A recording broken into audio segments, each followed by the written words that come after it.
Boa tarde, amigos. Que satisfação estar com vocês nessa tarde. Uma linda tarde de sábado e nessa igreja tão especial como a igreja do NASP São Paulo.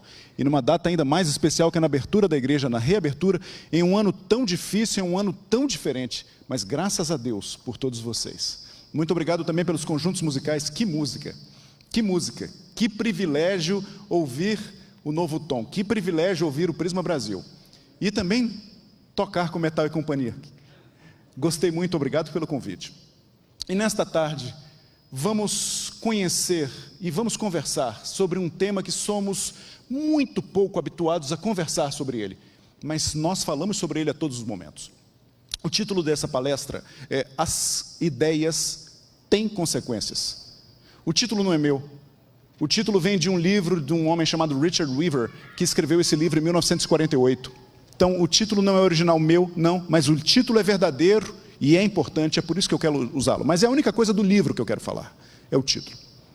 Sabe que as ideias têm consequências, nós somos habituados a saber que as palavras têm consequências, sim ou não? Sim. Falamos alguma coisa e essas coisas geram efeitos. As palavras geram efeitos, as ações ainda mais efeitos. Claro, fazemos alguma coisa e isso gera mais efeitos ainda. Nós somos muito habituados a ver que palavras e ações geram efeitos. Mas falamos pouco sobre as ideias que têm consequências. E é sobre isso que nós vamos falar. A primeira coisa é que, do ponto de vista individual, as ideias têm consequências. Tem ou não tem? Tem, porque as ideias nos formam, as ideias nos constituem. Nós não somos apenas um grupo de células em sistemas biológicos que funcionam autonomamente ou automatamente. Não. Nós somos seres de ideias, são as ideias que nos governam, são ou não são? Já viram aquelas pessoas que acham que o mundo é dos ricos? Já viram como são essas pessoas? Ora, as pessoas têm aquela ideia de que acham que o mundo é dos ricos, imagina como isso as constitui, imagina como isso faz dessas pessoas a buscarem mais dinheiro e a reconhecerem apenas dinheiro, porque as ideias, do ponto de vista individual, as ideias nos constituem. Mas tem mais uma coisa, do ponto de vista coletivo, as ideias congregam pessoas, é ou não é? As ideias congregam pessoas, sem dúvida nenhuma. Já viu aquela turma, por exemplo, que acha que em vez de o mundo ser dos ricos, o mundo é dos espertos? Ou o mundo é dos mais fortes? Ou o mundo é dos mais adaptáveis? As ideias têm consequências. Além de nos formar, elas nos congregam. As pessoas com mesmas ideias vão se ajuntando. As pessoas que pensam mais ou menos da maneira semelhante vão ficando próximas. Então, as ideias nos constituem em primeiro lugar. Em segundo lugar, as ideias aproximam pessoas parecidas. Mas em terceiro lugar, as ideias também falam sobre a salvação. E as ideias dizem como e o que nós vamos escolher. De novo, as ideias têm consequências porque elas nos formam. As ideias têm consequências porque as ideias agrupam pessoas. E as ideias têm consequências porque, do ponto de vista de salvação, elas nos dizem o que escolher. Isso é o que importa do ponto de vista da salvação. Veja só, por exemplo, algumas ideias que a Bíblia registra. A primeira ideia, em termos cronológicos, a primeira ideia que a Bíblia registrou, Satanás apareceu com uma ideia muito mirabolante. E disse que Deus era injusto. Que ideia? De onde ele tirou isso? De onde ele tirou que Deus era injusto? Mas além disso, Satanás apresentou uma outra ideia. Ele apresentou também que, além de Deus ser injusto, sua lei era impossível de ser cumprida. E o seu caráter era mau, cruel, ditatorial. Que ideia? Pergunto para vocês, as ideias têm consequências, sim ou não? Essas ideias tiveram consequências? Sim. Essas ideias arrebataram 1/3 dos anjos do céu. E continuam tendo consequências para muita gente que acredita nelas. De que Deus é um Deus injusto, ou seria um Deus injusto, e que sua lei seria impossível de ser cumprida. As ideias têm consequências ou não têm? Ah, tem. Porque além de constituir a pessoa, as ideias agrupam pessoas. As ideias agrupam pessoas. Quer ver outra coisa, outra ideia que Satanás apresentou? Lembra lá no Éden? Satanás disse o quê? A primeira ideia de que não podia comer nada. Essa ideia era verdadeira? Não, não era. Deus disse pode comer tudo, com exceção do fruto daquela árvore ali, pode comer tudo. Mas essa ideia de que não podia comer nada foi uma ideia terrível. E depois ele apresentou uma segunda ideia mais terrível ainda. Qual foi a segunda ideia que ele apresentou? Lá no Éden, de que se comer, não morre. A ideia de que se desobedecer a Deus não morre se espalhou. E o casal original entrou nessa. Eva acreditou nisso, que se desobedecer a palavra de Deus, não morre. Por que ela foi acreditar naquilo? Por que ela foi acreditar naquilo? As ideias têm consequências. As ideias têm consequências. Aquelas ideias que Satanás apresentou no jardim do Éden, dizendo que não podia comer nada. Ou, depois, de que se desobedecesse a Deus, isso não traria consequência nenhuma. Que ideia foi essa? E isso levou muita gente, e deu no que deu. Mas Satanás apresentou uma outra ideia. Lembra quando Deus reuniu os representantes de todos os mundos, lá no livro de Jó? E ele perguntou para Satanás, de onde é que você vem? Ele disse, eu venho de rodear a terra. E passou aquela conversa e Satanás apresentou mais uma ideia. E vejam se as ideias não têm consequências. Satanás apresentou a seguinte ideia: está vendo teu filho Jó? Teu filho Jó só te obedece porque ele é rico. Já ouviram essa história? Essa foi a ideia que Jó apresentou. Olha Deus, Jó, teu filho, só te obedece, só teme a ti porque ele tem dinheiro. Você acha que essa ideia não arrebentou muitas pessoas? Você acha que essa ideia não tem consequências? Ah, tem. E depois Satanás disse outra coisa: está vendo teu filho Jó? Ele só teme a ti porque ele tem saúde. Que ideias são essas? Vocês acham que as ideias não têm consequências? Ah, tem. As ideias têm muitas consequências, geram muitas consequências. Mas Jesus corrigiu ideias. Jesus corrigiu bastante. Aliás, muitas das coisas que Cristo fez foi corrigir ideias. Por exemplo, vocês lembram quando Cristo disse: não penseis que vim revogar a lei e os profetas? Lembram disso? Ele olhou para o pessoal e disse: vem cá, que ideia é essa de vocês? Que ideia é essa de vocês acharem que eu vim para cá para acabar com a lei ou para acabar com os profetas? De onde vocês tiraram essas ideias? De onde vocês tiraram isso? Que ideia é essa? Não penseis que vim revogar nem a lei, nem os profetas. Não vim nenhuma das outras coisas. Ele disse mais, corrigiu outra ideia. Cristo disse assim: não penseis que vim trazer paz à terra. Lembra dessa? Vim trazer espada. Ah, a palavra de Deus é assim. Cristo corrigiu muitas ideias. Quer ver outra? Existe uma grande sessão em que Cristo diz assim: ouvistes o que foi dito. Lembra disso? Ouvistes o que foi dito, eu porém vos digo. Corrigiu ideias ou não corrigiu ideias? Corrigiu. Por que será que Cristo gastou tanto tempo corrigindo ideias? Será que as ideias são apenas pequenos pensamentos? Será que as ideias são apenas coisas comuns? Será que as ideias são de só menos importância? Não são, não. Se fossem de só menos importância, Cristo não teria passado tanto tempo corrigindo ideias. E ele corrigiu mais ideias, quer ver só? Ele disse assim: ouvistes o que foi dito, eu porém vos digo. Vocês ouviram aí dizer, não matarás. Eu porém vos digo, aquele que irar o irmão, chamar de tolo ou o insultar, já matou. Cristo disse mais, olha, vocês ouviram o que foi dito, eu porém vos digo. Corrigiu a ideia e disse, não adulterarás. Mas eu digo para vocês que qualquer um que olhar para uma mulher com olhos impuros, já adulterou. Corrigiu ideias ou não corrigiu? Corrigiu. Por que será que Cristo gastou tanto tempo corrigindo ideias? Porque as ideias têm consequências. Porque as ideias têm consequências. As ideias nos constituem. As ideias agrupam pessoas ao redor delas. E as ideias nos dizem o que escolher do ponto de vista da salvação: a vida ou a morte. Cristo corrigiu mais ideias. Cristo disse assim: ouvistes o que foi dito? Amarás o teu próximo e odiarás o teu inimigo. Vocês ouviram isso? Eu, porém, vos digo. Cristo corrigiu ideias. Corrigiu essa ideia de amar o próximo e odiar o inimigo. Ele disse, não, vamos corrigir isso. Amai os vossos inimigos. Orai por aquelas pessoas que perseguem vocês. Essa é a ideia correta. Amigos, por que será que Cristo corrigiu ideias? Porque as ideias têm consequências. As ideias nos constituem. As ideias aproximam ao redor dela pessoas. E as ideias nos dizem o que escolher do ponto de vista da salvação. Claro, nesse momento algumas pessoas achavam que Cristo estava corrigindo a lei. Não, Cristo não estava corrigindo a lei. Todas as vezes que Cristo falava da Bíblia, ele dizia o quê? Está escrito. Está escrito. Quando ele falava assim, vocês ouviram o que foi dito? Ele estava dizendo, olha, vocês estão ouvindo aí do povo, do meio do povo. E Cristo fez sempre uma grande distinção entre a palavra de Deus e o que o povo dizia. Então, neste ponto, ele dizia, olha, vocês estão ouvindo um burburinho aí, o povo, a sociedade tem algumas ideias, o povo está difundindo algumas ideias aí, dizendo para amar o próximo e odiar o inimigo. Veja, Cristo não estava se referindo à Bíblia. Cristo não estava falando da Bíblia. Cristo estava dizendo de pensamentos populares que estavam ali. E ele corrigiu pensamentos populares. Ele corrigiu ideias.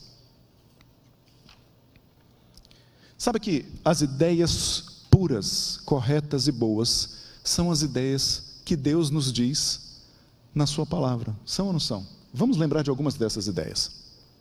Primeira e importantíssima ideia: o outro é meu irmão. O outro não é o meu inimigo. O outro não é o meu concorrente. O outro não é uma coisa que eu uso e jogo fora. O outro não é uma coisa que eu uso para eu crescer e me dar bem de qualquer maneira. Não. O outro é meu irmão. E quer ver outra ideia que Cristo colocou, porque essa é a ideia verdadeira? Além de o outro ser o meu irmão, eu sou o guardador do meu irmão. Ah, sou. Eu sou o guardador do meu irmão. É para isso que Cristo me chamou e te chamou. Eu sou o guardador do meu irmão. Além de o outro ser o meu irmão, eu sou o guardador dele. Quer ver outra ideia importantíssima? Ideia como fato, ideia como um material que não é concreto, né? São as palavras de Deus na Bíblia. O corpo é o templo do Espírito Santo. Você acha que essa ideia não tem consequências? Imagina uma pessoa que não acredita que o corpo é o templo do Espírito Santo. Como ela vive? Mas a pessoa que sabe que o corpo é o templo do Espírito Santo, sabe que a todo momento está diante do Deus Criador. E essa ideia nos constitui. E essa ideia traz para perto dela pessoas, congrega pessoas. E essa ideia também diz o que escolher do ponto de vista da salvação. O corpo é o templo do Espírito Santo. Quer ver outra ideia fundamental da Bíblia? Feliz é aquele que perde a vida agora por causa de Cristo, mas que quando Cristo voltar, ele vai achar sua vida. Feliz mesmo. Vocês querem saber o que é felicidade? Feliz é quem se confunde com Cristo, é quem perde sua vida em Cristo, é quem coloca a sua identidade toda nele, e quando Cristo voltar, vai ganhar toda a sua vida e a vida eterna. Que ideia boa. Uma ideia que perpassa toda a Bíblia. Atrás de cada palavra, pensamento e ação está o grande conflito. Sim ou não? Claro. Atrás de cada palavra, pensamento e ação está um grande conflito. Está. A todo momento nós temos que decidir se vamos para o caminho da vida ou se vamos para o caminho da morte. Essa é a ideia que Cristo coloca. E tudo mais que está na Bíblia, essas são as ideias boas. E é assim que Deus nos constitui. É lendo a sua palavra e aprendendo dela, é assim que a gente deixa ser permeado pelas ideias. Vocês já estão convencidos de que as ideias têm consequências? Quero falar de algumas infiltrações de ideias no povo de Deus.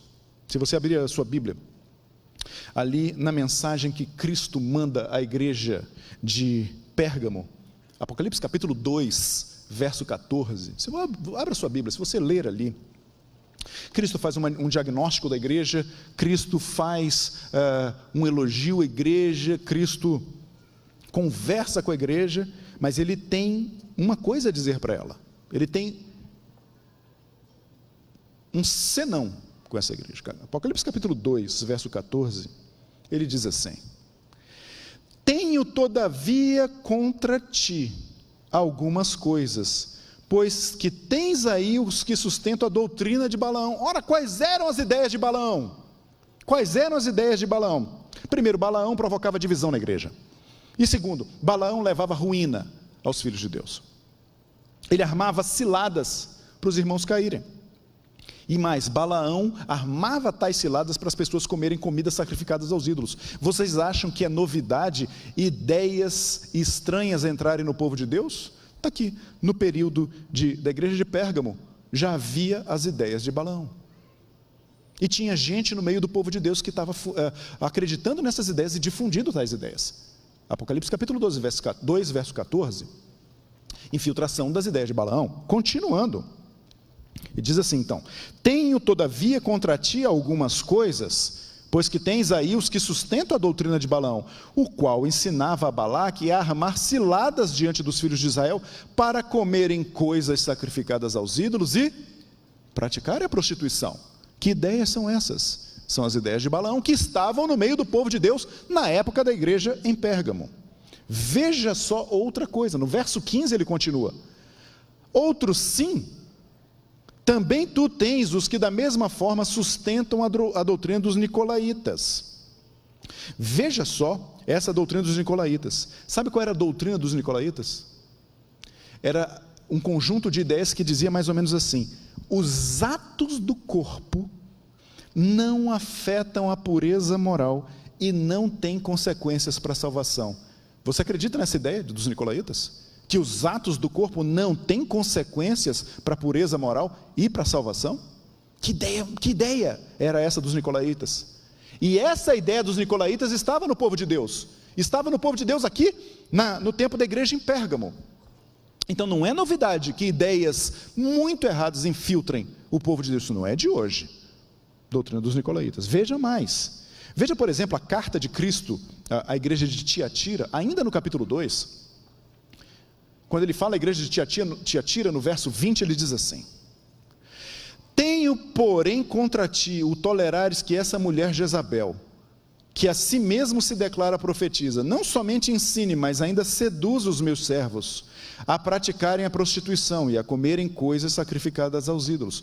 Vejam que aqui ele fala das ideias de Jezabel, que ela não somente ensine. Ora, ensino é de ideia, ele ensina alguma coisa, ele ensina alguma ideia, e Jezabel ensinava a ideia de que era possível praticar a prostituição e permanecer correto nos caminhos de Deus, ou que era possível comer comidas sacrificadas aos ídolos e permanecer firme no caminho de Deus. Não é nova essa prática de incluir e inserir na igreja ideias que não pertencem a Deus. Na história da igreja adventista do sétimo dia, houve várias ideias que se infiltraram e causaram muito prejuízo. Na história da igreja adventista do sétimo dia, especialmente nos anos da sua formação, muitas ideias foram infiltradas. Ideias, por exemplo, de um fanatismo incomensurável. As pessoas diziam que estavam adorando a Deus e a ideia que elas colocavam separaram a igreja. As ideias separaram completamente a igreja com uma manifestação dita de uma efusão religiosa, mas só causou problema. Mas talvez a ideia mais perigosa que a igreja já tenha enfrentado foi a ideia de John Harvey Kellogg. Vocês já ouviram falar dos sucrilhos Kellogg? Sim? Pois bem, os sucrilhos Kellogg's foram inventados por John Harvey Kellogg e seu irmão mais novo. O seu irmão mais novo foi quem tocou a fábrica dos sucrilhos Kellogg's. Se você pegar uma embalagem daqueles sucrilhos, você vai ver ali que a cidade onde fica a empresa está lá, Battle Creek, Michigan, nos Estados Unidos, que era onde eles ficavam. Muito bem. John Harvey Kellogg era um médico muito bem sucedido. Aprendeu os caminhos do Senhor. Andou nos caminhos de Deus, mas uma coisa aconteceu que não fez bem a ele. Um homem muito inteligente, um homem muito perspicaz, mas ele deixou o orgulho e a vaidade subirem para a sua cabeça. E quando o orgulho e a vaidade sobem para a cabeça das pessoas, Deus nos livra que isso aconteça conosco. Isso causa um mal terrível. Nós perdemos o senso. Nós perdemos o senso das proporções, nós perdemos a capacidade de distinguir entre uma coisa e outra. O sanatório, nos Estados Unidos eles chamam de sanatório, que é uma clínica médica particular. Era uma grande clínica médica particular, muito famosa essa do John Harvey Kellogg, lá em Battle Creek, Michigan. Para aquele sanatório, para essa clínica médica particular, foi um presidente da República dos Estados Unidos. Para essa clínica foi o inventor Thomas Edison. Para aquela clínica foram outros congressistas e outras pessoas famosas de outros ramos da sociedade. Muito bem, um dia, aquela clínica particular, chamada Sanatório de Battle Creek, foi incendiado. Acabou, tocou fogo, perdeu. E então começou um embate muito grande dentro da igreja, dizendo: vamos reconstruir o sanatório? Sim, vamos, mas será pequeno, local, mais modesto, como queriam os líderes da igreja, ou um sanatório imenso, grande, famoso, como queria John Harvey Kellogg? E esse era o embate, e eles ficavam brigando por essas coisas, do tamanho e do alcance dessa clínica. Bem, a clínica incendiou. John Harvey Kellogg queria uma clínica imensa e precisava de dinheiro para reconstruir essa clínica. A clínica pegou fogo e precisava de muito dinheiro para fazer uma clínica enorme. De onde viria o dinheiro? E aí começa o problema das ideias. Sabe de onde viria o dinheiro? John Harvey Kellogg escreveu um livro chamado Living Temple, ou o Templo Vivo. E nesse livro, Living Temple, havia muitas ideias, ou uma ideia central terrível, que era a ideia do panteísmo. E a ideia do panteísmo diz assim: Deus é tudo. Ora, se Deus criou tudo, então Deus é tudo. Deus é esse acrílico, Deus é essa madeira, Deus é esse instrumento musical, Deus pode ser esse microfone, ou a roupa que vestimos. Ora, afinal, Deus criou tudo na sua matéria-prima, então Deus é tudo, e tudo é Deus. Vocês acham que as ideias não têm consequências? Algumas consequências dessas ideias são terríveis. Quando essas ideias foram difundidas, já pessoas ouvindo as ideias panteístas, as pessoas deixavam de adorar a Deus, deixavam de ler a Bíblia, deixavam de orar e começavam a adorar as coisas inanimadas. E adoravam a criatura em vez de adorar o Criador. Essa ideia foi terrível, a ideia do panteísmo. Então, de onde viria o dinheiro para reconstruir a clínica de Battle Creek? John Harvey Kellogg teve essa brilhante ideia de escrever um livro, Living Temple, que tinha muitas verdades. Sim, tinha muitas verdades, especialmente verdades sobre saúde, organismo, ponto de vista de cuidado. Tinha muitas verdades, mas a verdade estava misturada com o erro. E ele falou: eu vou escrever o livro, e vou publicar o livro, e com a venda desse livro eu vou pegar todo esse dinheiro, e aqui nós vamos construir uma grande clínica, a clínica de Battle Creek, ou o sanatório de Battle Creek. Deus, em visão, disse a Ellen White: conta para ele parar de escrever isto. Amigos, as ideias têm consequências, é o que nós estamos dizendo. Se as ideias não tivessem consequências, você acha que Deus teria se importado em parar com a publicação desse livro? Deus teria deixado. Mas as ideias têm consequências, porque as ideias nos constituem. As ideias agrupam ao redor de si pessoas, e começa a aumentar a gente. E as ideias nos dizem o que escolher do ponto de vista da salvação: a vida ou a morte.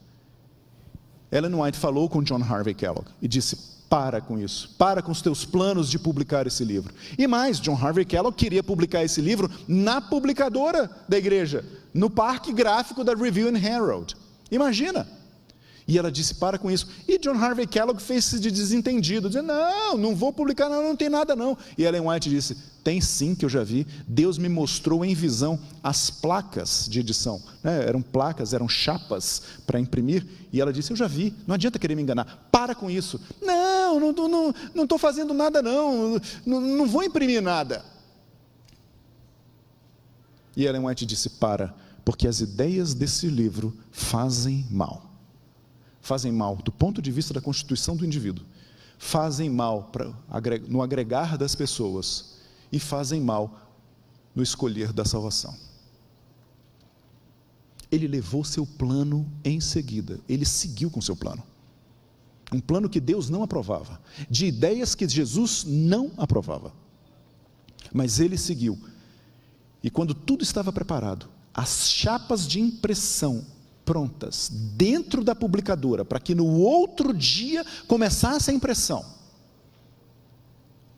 Deus falou: já tinha avisado para o seu povo, eu vou incendiar a minha publicadora, mas isso não vai ser difundido por aqui não. E a publicadora pegou fogo. Vocês acham que as ideias não têm consequências? Vocês acham que podemos pensar de qualquer maneira ou em qualquer coisa? Vocês acham que as ideias não constituem as pessoas e não causam efeitos? Causam, e tanto causam, que Deus disse: não publica. E quando John Harvey Kellogg quis publicar, Deus preferiu incendiar a publicadora da sua igreja. E incendiou. Ellen White, em seguida, escreveu uma coisa muito interessante, dizendo para a igreja: no livro Living Temple, está contido o alfa das heresias letais. Mas chegará um tempo em que virá o ômega, e será muito pior do que este alfa. Virá um novo conjunto de ideias, novas ideias, ou outras ideias, que não estarão colocadas apenas nos círculos teológicos, como era o caso da doutrina do panteísmo. A doutrina do panteísmo, o conjunto de ideias do panteísmo, não estava apenas restrito aos círculos teológicos, aos seminários de teologia, aos teólogos, a esse grupo mais especializado. Não, as pessoas falavam do panteísmo muito livremente, aquelas ideias estavam entrando na cabeça das pessoas. E Ellen White diz, olha, no livro Living Temple estão contidas as ideias do alfa das heresias letais. O que são heresias? São ideias. Heresias são ideias. Ideias que não são de Deus, mas são ideias. As ideias têm consequências. E naquele livro está o alfa das heresias letais. Mas virá o ômega, um novo conjunto de ideias. E onde apareceu? Dentro ou fora da igreja? Dentro. Porque se possível fosse, o inimigo enganaria até os próprios escolhidos, disse Cristo, sim ou não? As ideias têm consequências. As ideias têm consequências. É claro que as ideias têm consequências. E o que nós estamos conversando aqui esta tarde é para nós prestarmos atenção na importância das ideias. Mas eu quero, por último, já caminhando para o encerramento, falar de uma outra ideia da Bíblia. E quero falar para todo mundo que está aqui nessa tarde na igreja, falar para a turma que está na internet, satisfação em tê-los. Há uma ideia na Bíblia que nós prestamos pouca atenção. Há uma ideia na Bíblia que nós só tratamos como história, ou apenas como um fato que já passou, que não teria consequências para nós. Existem ideias na Bíblia, nós devemos conhecê-las. E existe uma que nós vamos falar agora, que vocês vão ver como ela é importante. Muito bem. Quando Cristo viveu aqui neste mundo, havia muitos grupos, sim ou não? Havia grupos de várias maneiras. Havia os fariseus, havia os saduceus e outros tantos grupos, sim ou não? Sim. E sabe que era muito conhecida a doutrina ou as ideias dos saduceus. Que ideia era esta? Ou que ideias eram estas? Muito obrigado. Muito obrigado. Qual era a ideia fundamental dos saduceus? Quem se lembra?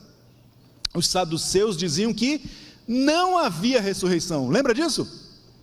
E nós passamos por essa ideia como se essa ideia fosse de só menos importância. Nós passamos por essa ideia como se isso fosse apenas um aspecto histórico. Nós passamos por essa ideia, parece que isso não nos toca, porque nós sabemos que existe a ressurreição. Mas presta atenção no que aconteceu. De todos os milagres de Jesus, com certeza, sem nenhuma dúvida, sem dúvida nenhuma, o milagre que mais chamou a atenção foi da ressurreição. Foi ou não foi? Claro, este homem que até lepra curou, devolveu a visão para cegos, fez coxo andar. Gente, mas ressuscitar foi demais. Uma pessoa morta, veio o caso de Lázaro, já tinha vários dias, e depois ele diz, Lázaro, vem para fora. Aquilo chamou muito a atenção. E a ressurreição de Lázaro foi uma prova viva de que não só a ressurreição existe, mas que Cristo ressuscitará do pó da terra aqueles que morreram em fidelidade a Ele, sim ou não? Amém, amigos? Amém? Amém? A ressurreição de Lázaro já foi uma antecipação, mas os saduceus diziam o quê? Que não há ressurreição. Agora presta atenção. Se não há ressurreição, só existe o quê?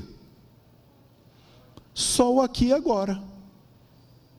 De novo, se não há ressurreição, só existe o quê?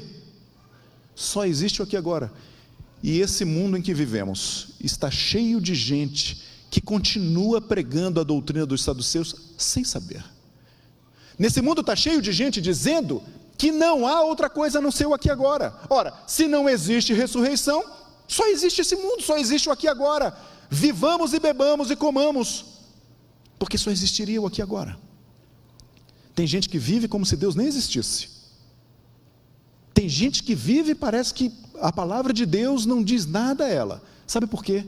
Porque essa pessoa acredita na doutrina dos saduceus, de que não há ressurreição. Ora, se não há ressurreição, só existe o aqui e agora. E a doutrina dos saduceus, a doutrina ou as ideias que dizem, ou a ideia que diz que não há ressurreição, é a base do humanismo. Todo humanismo diz que só existe o aqui e agora. Nenhum humanismo fala que Jesus vai voltar.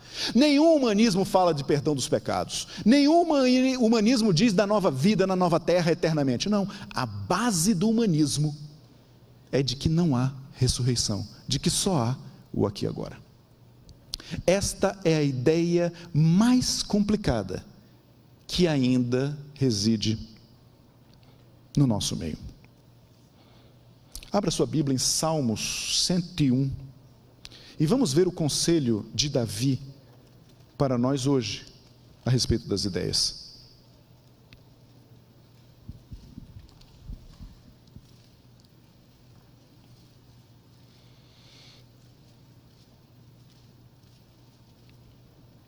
Salmo 101, vamos ler desde o primeiro verso e eu vou dizer onde é que ele nos dá o conselho de Deus a respeito das ideias. Salmo 101 começa dizendo: cantarei a bondade e a justiça, a ti, Senhor, cantarei. Atentarei sabiamente ao caminho da perfeição. Quando virás ter comigo? Portas dentro em minha casa, terei coração sincero. Agora veja o verso 3. Não porei coisa injusta diante dos meus olhos. Amigos, coisas injustas, isso não se aplica a ideias também? Sim ou não? Sim. A ideias injustas? Perfeitamente. Não porei coisas injustas diante dos meus olhos. Este é o conselho que Davi nos dá essa tarde. E o apóstolo Paulo também nos dá um conselho. Abra sua Bíblia agora, em Filipenses capítulo 4, e o famoso verso 8, conhecido verso 8.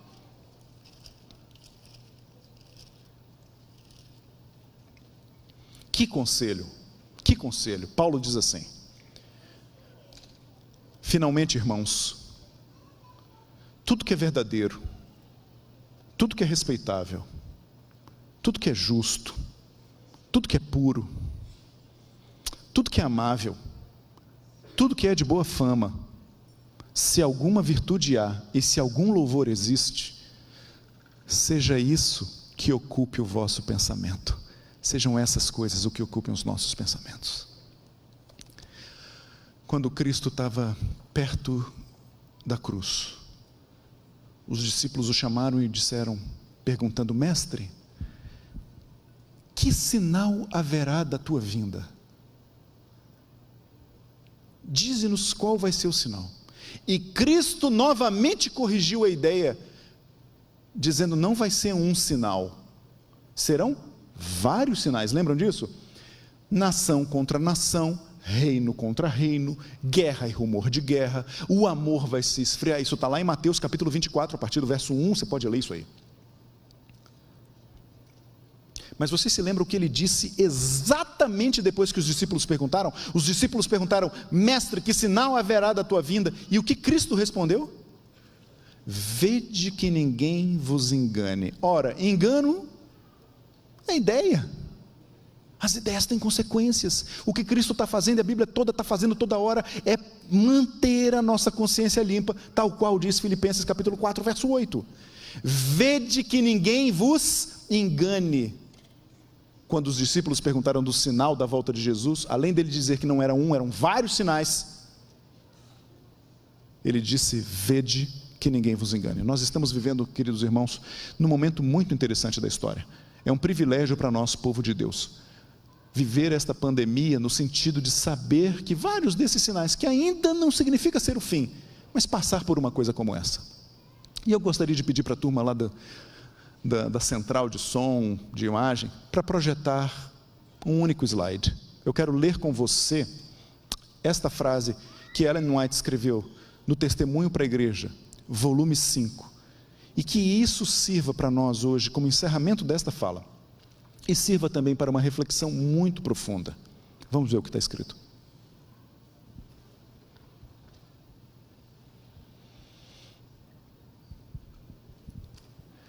Permanecer em defesa da verdade e justiça quando a maioria nos abandona. Participar das batalhas do Senhor quando são poucos os campeões. Essa será a nossa prova. Essa será a nossa prova.